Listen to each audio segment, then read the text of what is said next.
मेरा नाम हुआ रीता पांडे, मधुबनी बिहार से, मैं जिला सचिव। और हमसे गाँव बहनों से यही कहना चाहते हैं कि इतनी कम संख्या है, इसका मतलब ये नहीं कि हम कमजोर हैं। हम घर बैठे भी हैं तो 28 लाख सीट का है। और बोली है ना सविता जी, जो 28 लाख ही नहीं, 28 चौगुना तो कम से कम मेरे परिवार में, पर्सनल परिवार में, अगर सामूहिक परिवार को जोड़ लें तो बहुत ज्यादा वोट से हम हरा सकते हैं मोदी जी को। मोदी जी बोले थे कि हम अब अच्छे दिन आने वाले हैं। अच्छे दिन उनका कहाँ चला गया, वो शायद भूल गए। अच्छे दिन की बुरी से बुरी दिन आ गया जनता से। हम सेविकाओं को तो खास करके जैसे अनसुने, उनको देश विदेश दुनियादारी सब दिखाई दे रहा है। और घर आंगन की जो अपनी बहन बेटी है जो भूखे मरती है, आंगनबाड़ी सेविकाएं, उनको ये दिखाई नहीं दे रहा है। ऊँट जैसे ऊपर ही दिखता है, नीचे नहीं दिखता है।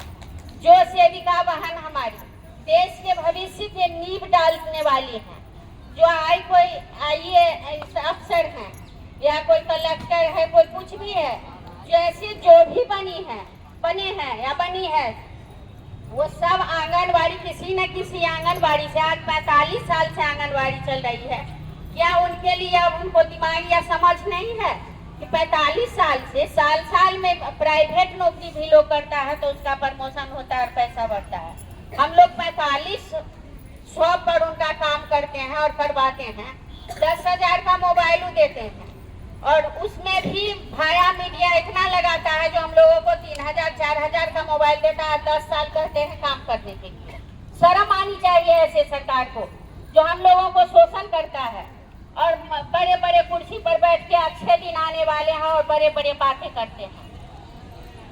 कहीं भी कोई भी बिहार राज्य में जो नीतीश कुमार जी हैं, कुछ दिन उनके अब खुद का उसका सद कर रहा है, फिर भी वो बहरा गूंगा पगला बना रहा। इसके बाद वो क्या था, तेजस्वी जी के साथ रहा, अब मोदी जी के साथ है। वो तीनों पलटू राम है। लेकिन बिहार में तो सबसे वही बात है जो कभी भी उनके कोई चीज अच्छे समझ में आता ही नहीं। कितना भी गलती करता है तो बड़े कुर्सी पर बैठा हुआ है, सही करता है। माननीय मोदी जी अच्छे दिन वाले जो हैं, विकास के साथ जो रहने वाले थे, क्या वो कहाँ चला गया? देश विदेश में एकदम से अपना झंडा फहराने के लिए जाता है, अपना देश का पैसा दूसरे देश में लुटाने के लिए जाते हैं जहाँ तहाँ। अपनी आंगनबाड़ी सेविकाओं को उनको दिखाई नहीं देता है। जो क्या मांग रही है सेविका, सिर्फ अपनी हक की लड़ाई, ये तो नहीं कर रही है। MP MLA सब अंगूठा छाप को भर्ती हो रहा है, उसका परमानेंट करके कितना से कितना लाखों लाख पैसा उनके घर जाता है। और हम लोगों को 13,600 बिहार की बात मैं कर रही हूँ, जो बिहार में पोषाहार आता है, उसमें से आधा ही पदाधिकारी CDPO DPO और इसके बाद DM तक किसको कहे, और DM से भी मंत्री लेता है और मंत्री फिर जाकर के क्या कर इलेक्शन लड़ेगा।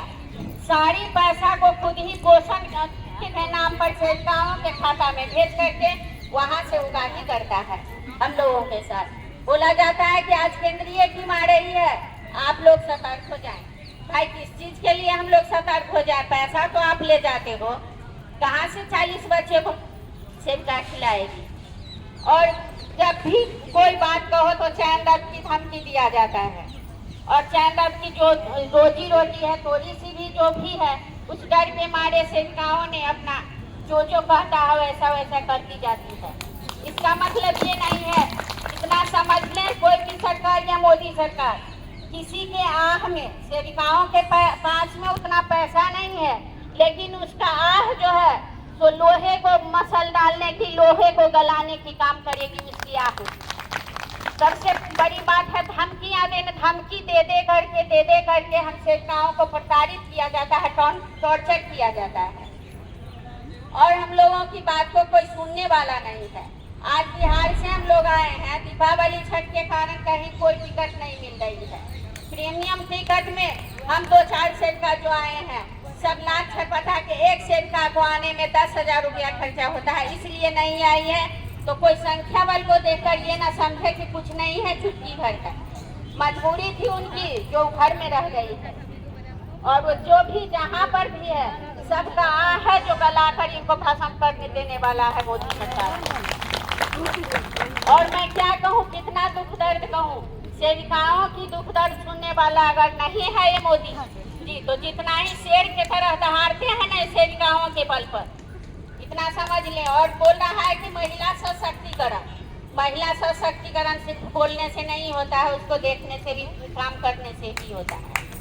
उसको सिर्फ बोल चाल के भाषा में एकदम विकास के साथ हम हैं, अच्छे दिन आने वाले हैं, लेकिन हम लोग तो जब तक ही लगाए रह गए। अच्छे दिन क्या, बुरे से बुरे दिन भी इनके समय में आ गया, लेकिन इनको सुनाई नहीं दे रहा है।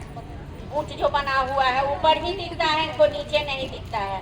अगर कहीं भी सुन रहे हैं तो आप लोग उनसे जाके कहिए, उनका अगर थोड़ा सा भी दिमाग है और वहाँ पर कुर्सी पर बैठे हुए तो सेवकाओं के दुख दर्द को समझें और उनका जो जरूरी है, जो उनका हक है, उनको परमानेंट करें और वेतनमान कर दें। मैं इसी के साथ अपनी